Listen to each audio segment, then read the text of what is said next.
Halo Sobat Tekno, gimana kabarnya? Semoga sehat selalu. Balik lagi sama gue, Yusuf dari Kompas Tekno. Kali ini gue kedapetan pinjaman unit iPhone 14 Pro Max, model teratas dari lini iPhone 14 besutan Apple. Nah, langsung aja deh, kita hands on dan nanti kita akan lihat juga seperti apa desainnya, spesifikasinya, dan juga fitur-fitur barunya.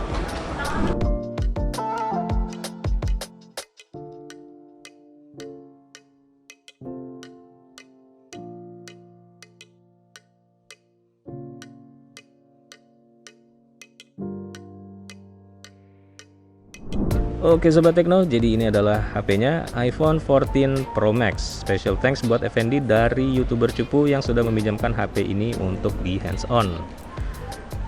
Seperti namanya, iPhone 14 Pro Max ini merupakan model teratas dari lini iPhone 14 besutan Apple. Dan karena itu spesifikasinya juga paling tinggi, paling oke, dengan harga yang pastinya juga paling mahal. By the way, varian di tangan gue ini adalah varian memori 256 GB dengan warna deep purple. Di sini kita bisa lihat di bagian punggung warnanya. Ini ada aksen ungunya tapi nggak terang sih ya, atau nggak terlalu kentara gitu. Dan kalau menurut gue mirip banget sama versi Space Black-nya sih. Jadi ungunya bukan ungu terang, melainkan ungu gelap. Dan karena itu gue juga suka sih ya. Jadi warnanya itu masih terkesan netral, jadi masih cocok lah kalau misalnya dipakai cowok maupun cewek. Di bagian ketiga lensa kamera belakangnya juga ada aksen ungu sedikit, tapi sekali lagi nggak terlalu kentara. Itu tergantung dari sudut cahaya, bisa kelihatan banget atau bisa cenderung gelap, malah lebih mirip-mirip Space Black. Dan ini ya, kalau menurut gue sih warnanya ini cenderung subtle, cenderung low profile, tapi juga sekaligus berkesan elegan gitu, profesional mungkin. Dan seperti biasa, karena bahan material teksturnya ini frosted di bagian belakang, jadi juga rasa enak di tangan.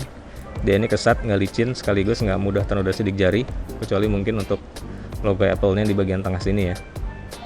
Tapi tetap oke sih. Dan kalau misalnya kita pegang di tangan, iPhone 14 Pro Max ini emang berasa agak berat sih ya.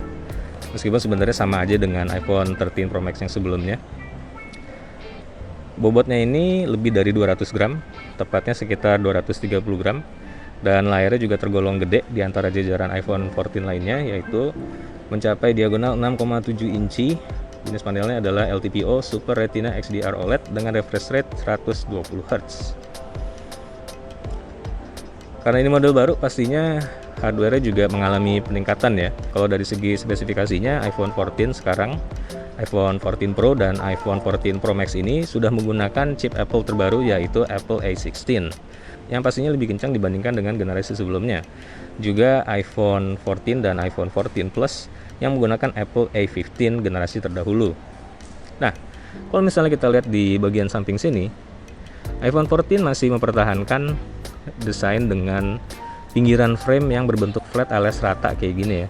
Dengan bagian pinggir yang rata ini, yang juga sedikit beraksen ungu, by the way, deep purple, sekali lagi sesuai dengan nama warnanya. Sekaligus membuat perangkat ini terasa solid banget di tangan gitu. Ketika kita pegang, HP ini berasa premium banget. Dan memang ini merupakan salah satu HP flagship keluaran terbaru, dan itu juga yang kita rasain ketika kita menggenggam perangkat ini di tangan. Ya, meskipun pinggirannya ini karena bentuknya tegas, jadi mungkin kerasa agak tajam kali ya, tapi kita bisa aja dengan gampang pakai casing untuk mengatasi masalah itu kalau jadi masalah.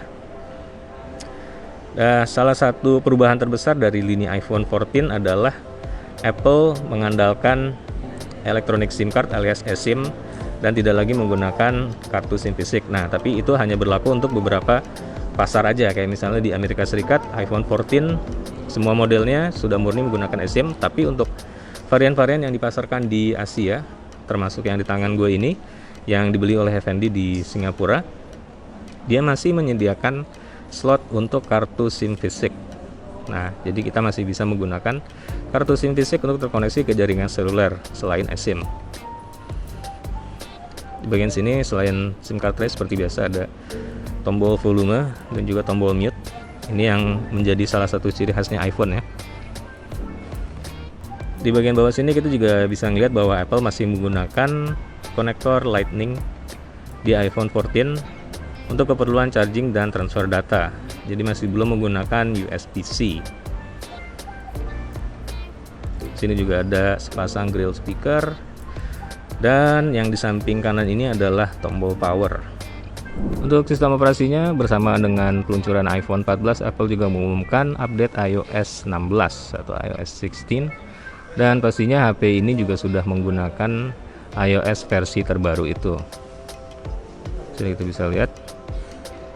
Dan sekali lagi, versi yang di tangan gue ini adalah varian 256GB dengan warna deep blue. Deep purple. Oke, nama grup musik gitu ya. Di bagian home screen kita bisa lihat di sini bahwa ada beberapa widget ya. iOS memang sudah beberapa waktu menyediakan fasilitas untuk menempatkan widget di home screen. Dan di sini kita bisa lihat bahwa HP-nya tersambung ke sejumlah perangkat, termasuk Apple Watch di bagian widget yang sini. Ini adalah widget kalender, sementara ini adalah widget device yang lain. Dan kita juga bisa sekaligus melihat status baterainya. Nah, satu yang paling menarik dari lini iPhone 14 mungkin adalah Dynamic Island alias notch di bagian atas. Jadi kalau kita lihat di sini, notch-nya itu sekarang berbentuk lebih kecil ya. Jadi nggak lagi menyatu dengan bezel di bagian atas, melainkan mengambang di bagian tengah. Jadi seperti punch hole di HP Android, tapi bentuknya lonjong seperti kapsul. Bukan cuma itu aja, tapi area notch di layar HP ini juga bisa dibuat membesar untuk memuat kontrol tambahan tergantung aplikasi yang dijalankan. Kayak misalnya ini gue contohin, misalnya kita mainin musik dari Spotify kayak gini. Kalau misalnya kita play, kemudian kita minimize aplikasinya dengan balik ke home screen. Nah, kontrolnya itu akan ditampilkan di bagian atas. Ini adalah kontrol Spotify, dan kita bisa langsung nge-tap untuk balik ke aplikasinya seperti ini, atau kita juga bisa klik and hold kayak gini. Nah, untuk menampilkan kontrol. Jadi Dynamic Island alias punch hole-nya itu bisa dibuat membesar untuk membuat kontrol tambahan tergantung aplikasi yang dijalankan. Itu juga berlaku buat beberapa aplikasi lain. Kayak misalnya di sini gue jalanin fungsi timer. Nah, ketika dia berjalan dan kita minimize aplikasinya, fungsi timer juga akan ditampilkan di Dynamic Island kayak gini. Dan kontrolnya pun disesuaikan dengan aplikasi yang sedang berjalan. Satu hal lagi yang menarik dari iPhone 14 series dan juga iOS 16 adalah Always On Display. Jadi fungsinya seperti di HP Android ya, yaitu menampilkan informasi tanggal dan waktu serta berbagai macam notifikasi. Uniknya di Always On Display iPhone 14 ini kita masih bisa melihat wallpaper yang berwarna-warni seperti sekarang ini. Jadi kesannya lebih dinamis dan nggak monoton. Sekilas mungkin kita bisa melihat Always On Display ini seperti lock screen ya, padahal bukan. Kalau kita tekan tombol powernya, maka layarnya akan menyala. Nah, dan ini adalah lock screen. Tampilannya lebih terang. Kalau kita tekan sekali lagi, maka layarnya akan meredup dan masuk ke mode Always On Display. Seperti itu. Jadi bisa dibilang Always On Display ini merupakan versi yang ya lebih dim daripada lock screen. Pastinya penggunaan baterainya juga akan lebih rendah. Selain itu, kalau misalnya diinginkan, selain wallpaper, kita juga bisa menempatkan foto atau gambar kita di Always On Display ini. Kalau untuk kameranya, iPhone 14 Pro bersama dengan iPhone 14 Pro Max menyediakan rangkaian kamera yang paling lengkap di jajaran iPhone 14 ya. Kayak di sini kita bisa lihat kamera belakangnya berjumlah 3 buah. Sebenarnya ada 4 sih, cuma kamera yang keempat itu merupakan sensor jarak alias LiDAR. Ini yang di bagian pojok kanan, sehingga nggak bisa dipakai secara langsung oleh pengguna. Nah, kemudian 3 kamera yang bisa kita pakai terdiri dari kamera utama atau wide 48 megapiksel, lalu ada kamera telefoto 12 megapiksel, dan kamera ultra wide 12 megapiksel juga.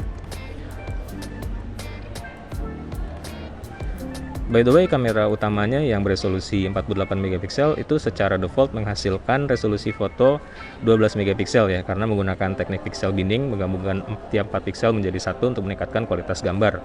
Tapi kita masih bisa menangkap gambar dengan resolusi full 48 megapiksel dengan format RAW. Bentuk desain kamera belakangnya ini khas iPhone banget ya, by the way. Ini yang diinisiasi oleh Apple dalam iPhone beberapa generasi ke belakang, dan ketiga kameranya ini ditempatkan di dalam modul berbentuk persegi dengan pinggir-pinggiran membulat bagian belakang, sehingga ini ya unmistakable sih. Jadi salah satu ciri uniknya dari lini iPhone sampai iPhone 14 ini. Jumlah kameranya beda-beda by the way. Untuk iPhone Pro dan Pro Max itu rangkaian kameranya sama-sama berjumlah 3 buah dengan konfigurasi yang identik. Sementara iPhone 14 dan iPhone 14 Plus jumlah kameranya hanya 2. Ini kalau kita lihat dari samping, di modul kameranya itu emang sedikit menonjol ketiga lensanya, sekaligus juga bagian modulnya ini agak sedikit menonjol. Untuk kamera depannya itu ada 2 buah ya secara fisik dan termuat di bagian dynamic island-nya ini. Dan keduanya terdiri dari kamera selfie-nya sendiri. Yang pertama itu dengan resolusi 12 megapiksel, sementara yang kamera kedua adalah kamera 3D untuk keperluan biometrik atau Face ID. Ini adalah kamera depannya dari iPhone 14 Pro Max. Dan ngomong-ngomong soal video juga, pilihan formatnya, resolusinya cukup beragam juga. Sini kita bisa lihat, kita bisa memilih resolusinya itu sampai 4K dengan frame rate hingga 60 fps. Oh ya, di bagian kameranya ini kita bisa ngeliat seolah-olah ada 4 kamera yang bisa dipilih ya, tapi sebenarnya cuma 3. Jadi yang angka 0,5 ini merupakan kamera ultra wide. Kita bisa lihat di sini sudut pandangnya adalah yang paling lebar. Kemudian angka 1 ini adalah untuk kamera utamanya alias kamera wide yang 48 megapiksel. Lalu angka 3 ini adalah untuk kamera telefotonya yang 12 megapiksel. Nah, sementara itu angka 2 ini sebenarnya dari kamera utama juga, tapi dengan pembesaran karena resolusinya tadi mencapai 48 megapiksel ya. Jadi kalau kita ulang lagi, ini adalah kamera ultra wide-nya. Kemudian ini kamera wide. Ini masih kamera wide dengan zoom 2 kali. Sementara ini adalah kamera telefoto dengan zoom optis 3 kali. Karena gue sebelumnya kan pakai yang 13 Pro Max ya. Nah, setelah dicek ternyata sebenarnya nggak terlalu banyak upgrade-nya sih. Jadi kalau memang misalnya ngepas gitu, lebih cocok kayaknya dari iPhone 11 itu masih oke buat upgrade ke 14. Cuman yang namanya kalau udah fanboy atau punya duit berlebih, nggak apa-apa sih ya, nggak ada salah-salahnya buat ke 14 Pro Max ini. Cuman dari sisi desain juga mirip, cuma warnanya aja nih baru Deep Purple yang menurut gua ini bisa masuk ke cewek cowok ya, karena dia ungunya bukan ungu yang ngejreng gitu, tapi ungunya lebih yang ke gelap, yang mana bisa netral gitu. Makanya demen sih. Tadinya gue mikir, wah ini ungunya kok kayaknya agak ini ya, satu rated ya. Tapi pas udah ngeliat lagi agak gelap, wah oke, langsung ungu ini aja. Tadinya mau milih yang space black, itu warna pilihan yang bagus juga sih. Oke, sekian dulu video kali ini. Jangan lupa subscribe channel YouTube Kompas Tekno dan like juga video ini kalau kalian suka. Terima kasih udah nonton dan sampai ketemu lagi di video selanjutnya.